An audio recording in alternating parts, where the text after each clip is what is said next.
In today's video, we're doing a world's first exclusive, never been seen before showcase of MW2 2022 pre-alpha build on PC. This is absolutely going to blow your mind. You won't find it on any... What? This isn't the new MW.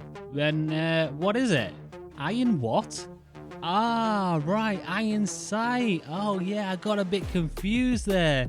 I mean, it does kind of look like COD. Ah, it makes sense now. I just hadn't seen it before, so I didn't know what it was. This is a semi-futuristic FPS shooter that you can find on Steam. The gameplay and mechanical wise, I'm going to say it reminds me of like Black Ops 2. A mix between like 3 and 4 as well, without the wall running stuff and the grappling hooks. A little dash, just a little sprinkle of Warface on top, which also has some similar features in terms of repairing weapons, and I'm gonna say like maybe the microtransaction system too. Now, I have seen a little bit of a debate stirring up in the community of whether or not this game is pay to win. I experienced the game, did my research as well, and I'm gonna say no, not really. You can't really pay for an advantage in this game. Maybe if you do get yourself one of the premium skins, you will gain extra experience points and you will gain the ability to repair that weapon for a lot cheaper than the standard price if it was just the regular skin. But in terms of the gameplay and the ability to outshoot someone, it's not an advantage at all. The biggest disadvantages going into this game as a new player from what I experienced was 1, you don't have the same equipment as everyone that's been grinding the game. 2, they have way better guns that they've unlocked, which by the way, anyone can unlock the guns if they put enough time into it. Case in point, the footage that you are watching in this video is going to be from my first hour and 20 minutes, something like that, and I did in fact manage to unlock one of the better guns, the AK-12.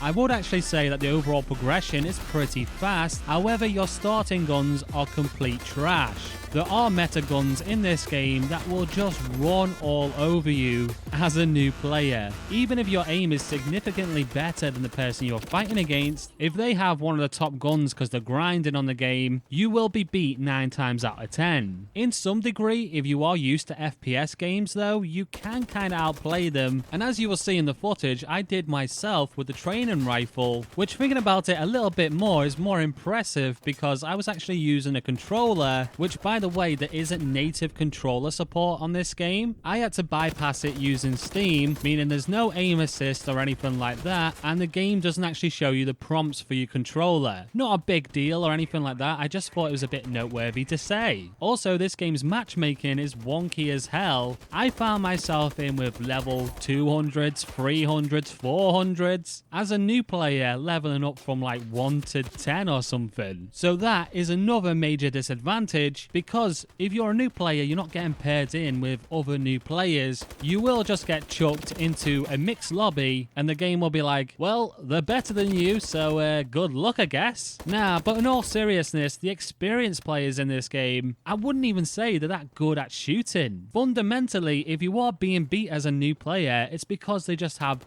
better gear, better guns, better equipment, and they're utilizing the score streaks and the perk system to its best advantage. Plus, you're not going to know lines of sight, you're not going to know the maps, because it's a total new experience. But if we factor in all that stuff together, I will say that the gunplay as a whole is kind of unbalanced, especially when you consider the output difference and the recoil difference of the starting guns. Higher damage outputs, better sight, less recoil with the better guns. And like I said, there are guns that completely dominate, they are the best of their class. But when I say that, I mean that they're ahead by a large factor, a large margin. I will say that most playstyles are catered for with a large variety of actual weapons in the game. Going into the gun range and having a look at all the guns on the wall, yep, that's a shit ton of guns. There's also a bigger selection of game modes in this game than I actually first thought. And not only that, but also custom lobbies. You've got your 6 versus 6 modes, and I'm just going to reference the name by like the COD names, because it's a lot easier to digest, I think. So just a few examples, you've got your domination, demolition,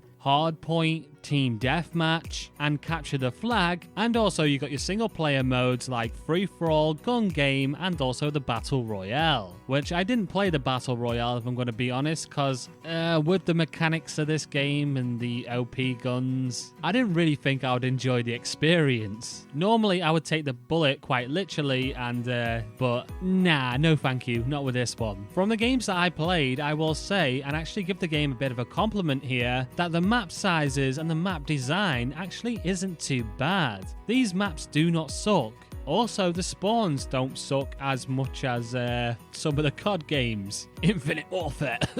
Now I'm going to move on and address another community complaint about this game, and that is the cheating going on of wall hacks and no recoil mods. A few aimbotters here and there. I did see a few players that kind of seemed a bit dodgy, but honestly, I don't think it's as bad as people make out. I think maybe some people have gotten a little bit more salty because of the unbalanced gameplay, the fact that there are those overpowered guns that people can just jump around the corner and two-tap you with. It's really hard to say because I did advance in this game pretty fast. I did learn it pretty fast. After the first 1 or 2 games, I got into the groove and didn't really struggle to maintain a positive KD. So that could be the way that I approached it, because I do enjoy an extra bit of challenge. Saying that though, it can also be different regions, different servers, and I don't really know, and I'm not sure about SBMM in this game. If there is a system like that in play, it's maybe just team balance. During my time playing, I didn't struggle to get into any games, any game modes of my choosing, so the population seems to be quite good. Despite from other reviews that I've read on this game, the optimization and performance is pretty good. There are some complaints that the devs don't actually focus on the game and make it better, instead they're more focused on the microtransactions, which to be fair to clone COD is a little bit of a money grab, let's be honest. So I can see some of the worries of the community and see why they came up with that conclusion. So because of that and some of the grey areas that we have talked about in this video, my overall thoughts are that I don't actually lean to one side of whether or not this should be recommended, because honestly it's really hard to say that I do recommend it or not.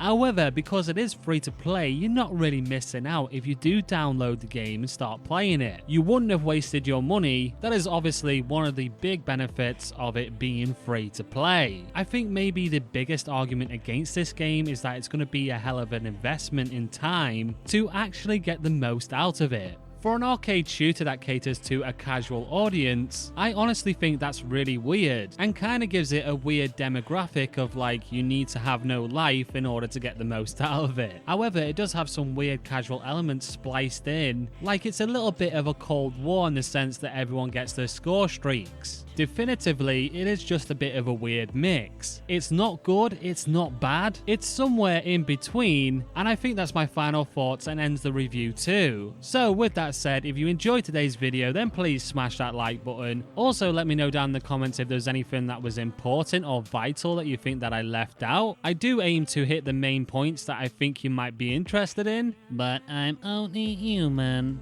and I don't script myself word for word. I'm just a bot who sometimes makes mistakes. So please forgive me and support the channel by subscribing if you are new. With that said, I have been Tech, the one and only, and I will see you in the next video.